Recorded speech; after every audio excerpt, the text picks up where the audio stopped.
A fair six-sided die is rolled once. What is the probability that the number rolled is either an even number or greater than 4?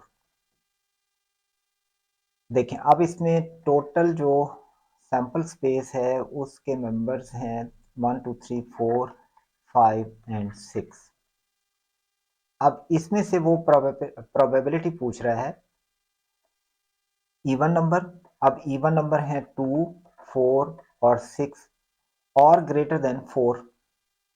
तो greater than 4 में 5 और 6 हैं, 6 तो already मौजूद है तो 5 और चाहिए, यानी कि ये 4 पॉसिबिलिटीज हैं जो हो सकती हैं। तो टोटल तो प्रोबेबिलिटी क्या हो गई, प्रोबेबिलिटी होगी 4/6 इज इक्वल टू 2/3।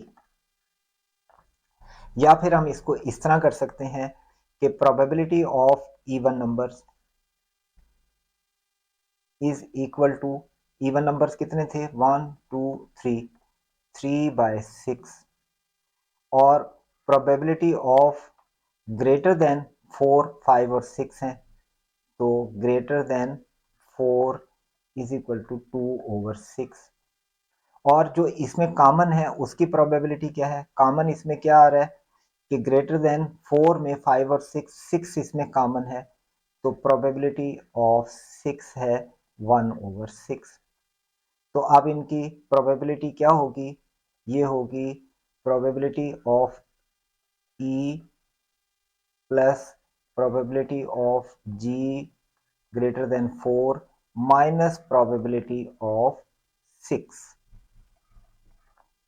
ये हो जाएगी 3/6 plus 2/6 minus 1/6 is equal to 4/6 is equal to 2/3, जो कि सेम है।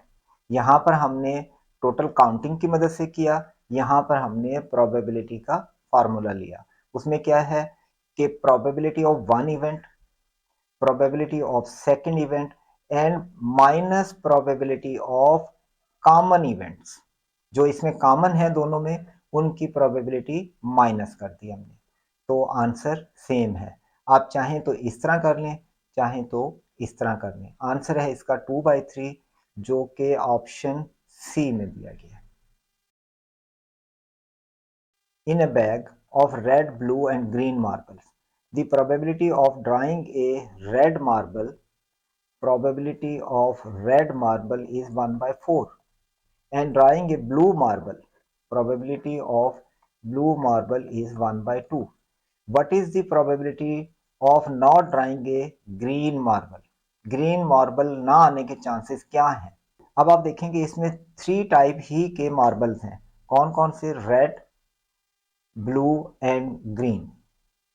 अब अगर ग्रीन ना आए तो कौन से मार्बल्स आएंगे? रेड या ब्लू।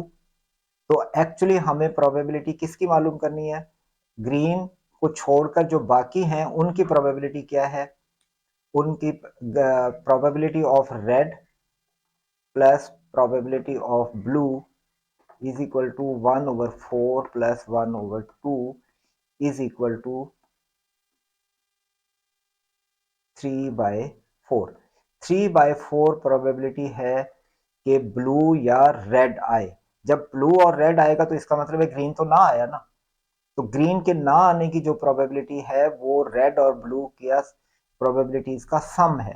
तो इसका आंसर आता है 3/4। किस तरह से कि ग्रीन के जो ना आने के चांसेस हैं वो रेड और ग्रीन के आने के चांसेस हैं। तो एक तो आंसर इससे मिल गया हमें कि इसका आंसर 3/4 है।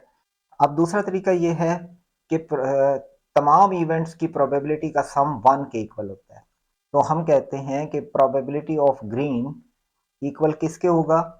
1 minus probability of red minus probability of blue. तो ये हो जाएगा 4 minus 1 minus 2 is equal to 1/4। ये ग्रीन के आने के चांसेस हैं, यानी कि 1/4 is the probability of getting green.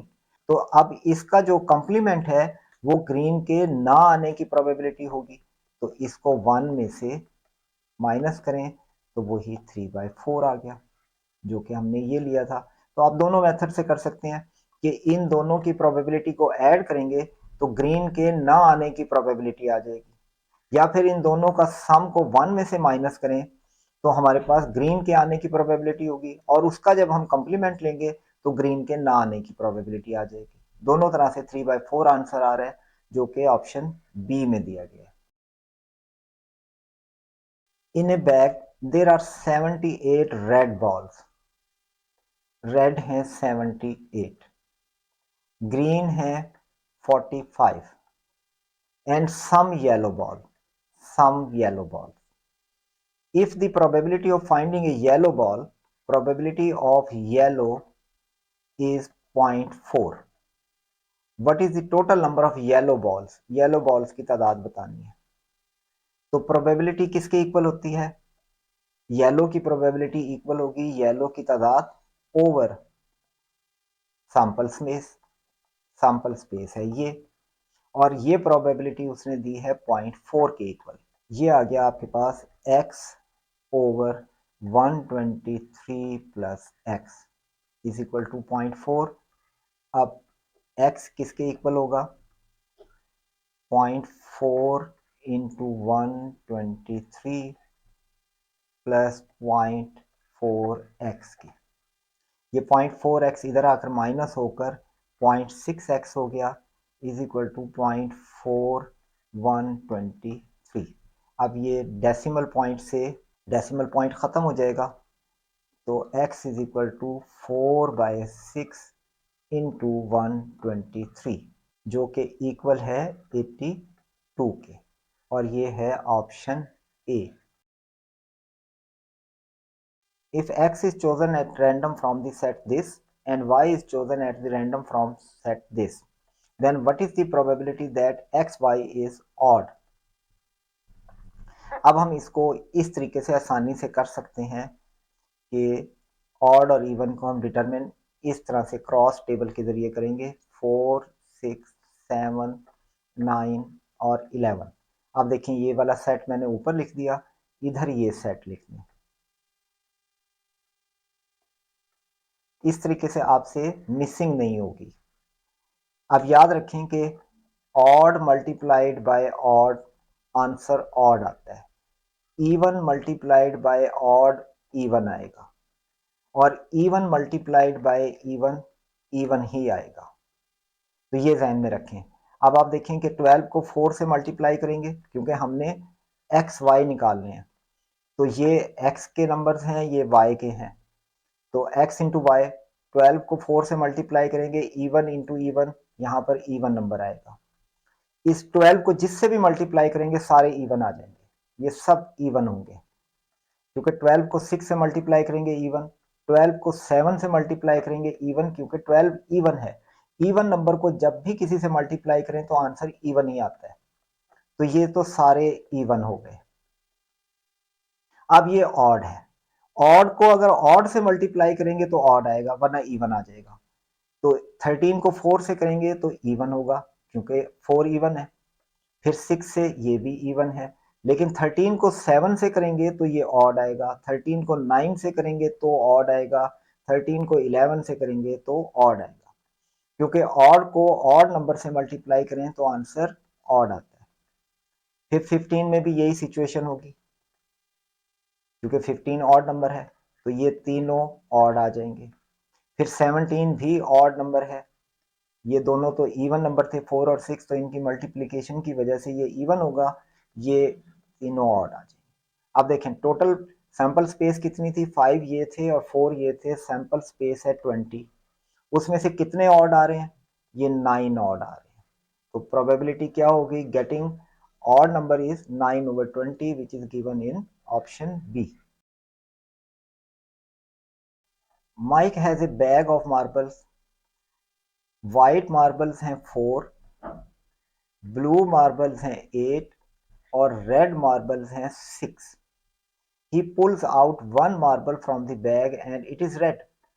पहले उसने एक मार्बल उठाया तो वो रेड आया, what is the probability that the second marble he pools out of the bag is white.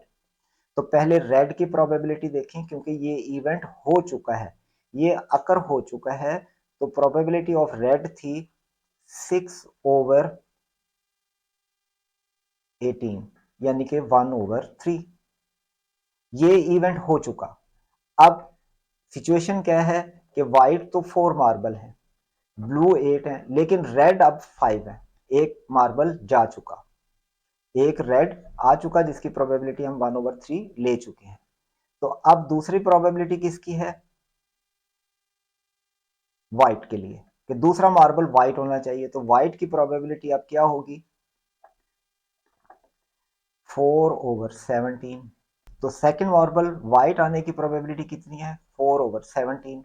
और यही रिक्वायर्ड आंसर है, क्योंकि उसने यही पूछा था कि what is the probability that the second marble he pools out of the bag is white. Second marble white आने की प्रोबेबिलिटी है 4/17, जो कि ऑप्शन ई में दी गई। Michael tosses two fair coins. What is the probability that at least one of these coins will land on heads? उनमें से दो फेयर कॉइन्स उसने टॉस किए हैं, उसमें से प्रोबेबिलिटी आपने बतानी है कि एक पर हेड हो। तो देखें, अगर हम दोनों कॉइन्स को लेते हैं तो पॉसिबिलिटीज क्या है कि दोनों पर हेड आ जाए। पहले पर टेल हो, दूसरे पर हेड हो, या पहले पर हेड हो, दूसरे पर टेल, या फिर दोनों टेल हो। ये सैंपल स्पेस आ गई 4 के इक्वल। ये इवेंट्स हैं। तो उसने पूछा क्या है, what is the probability that at least one of these coin will have land on head. एक हेड होना जरूरी है, एटलीस्ट हेड। तो इसमें भी एक हेड है, इसमें भी एक, इसमें भी एक। देखिए इसमें दो है, लेकिन उसने एटलीस्ट का लफ्ज यूज किया, तो दोनों भी उसी में काउंट होंगे। तो प्रोबेबिलिटी कितनी हो गई? 3/4, जो कि ऑप्शन डी में दी गई। ए बैग कंटेन 6 ग्रीन, ग्रीन है 6, ब्लू है 5 एंड रेड है 9। What is the probability that you will select two green marble from the bags? To marbles आपने चूज करने हैं। तो देखें, पहले ग्रीन मार्बल आने की प्रोबेबिलिटी हो गई 6/, ये टोटल सम करें तो 20 इज इक्वल टू 3/10।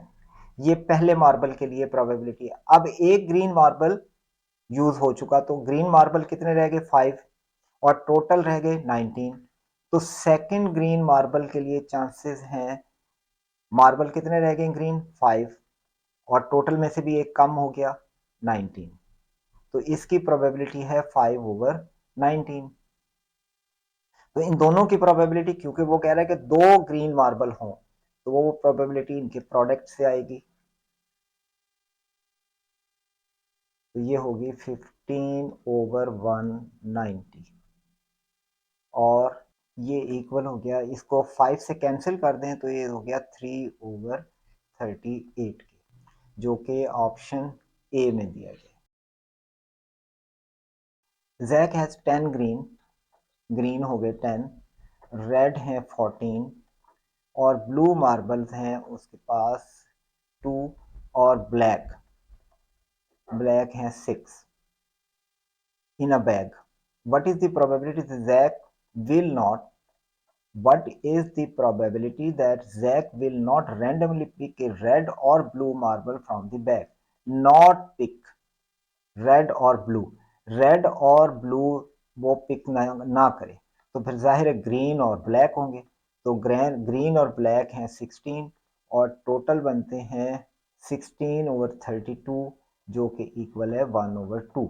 यानी कि अगर सिर्फ ग्रीन और ब्लैक आए तो उसकी प्रोबेबिलिटी है 1/2, यानी कि ना रेड आए ना ब्लू आए, तो जाहिर है फिर ब्लैक आएगा या ग्रीन, तो उनकी प्रोबेबिलिटी है 1/2, जो कि ऑप्शन सी में दी। A fair die is rolled 30 times. How many times would you expect a 2 or 6 to be rolled? 2 और 6 के आने के चांसेस क्या हैं? तो देखें, 2 और 6 दो इवेंट हैं, तो 2/6 is the probability of getting 2 और 6। 1/3 प्रोबेबिलिटी है कि या तो 2 हो या फिर 6 हो, तो इसकी प्रोबेबिलिटी होगी 2/6, जो कि 1/3 है। अब ये एक के चांसेस हैं, 30 टाइम आपने इसको रोल करना है, हर रोल पर यही प्रोबेबिलिटी होगी, तो 30 से इसको मल्टीप्लाई कर दें क्योंकि 30 टाइम रोल करना है, तो इज इक्वल टू 10।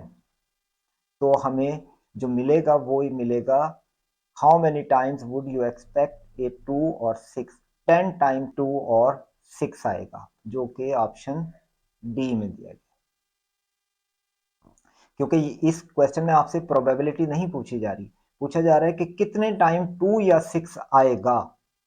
तो जाहिर है एक रोल में 1/3 की प्रोबेबिलिटी है, तो हर दफा यही प्रोबेबिलिटी होगी, तो 30 टाइम में वो 10 टाइम हमारे पास 2 या 6 आएगा। इसीलिए इस क्वेश्चन का आंसर है option D. A coin is flipped 4 times, एक कॉइन को 4 टाइम टॉस किया गया है, what is the probability of getting 4 heads in a row, यानी कि चारों दफा हेड आए, 4 हेड आए।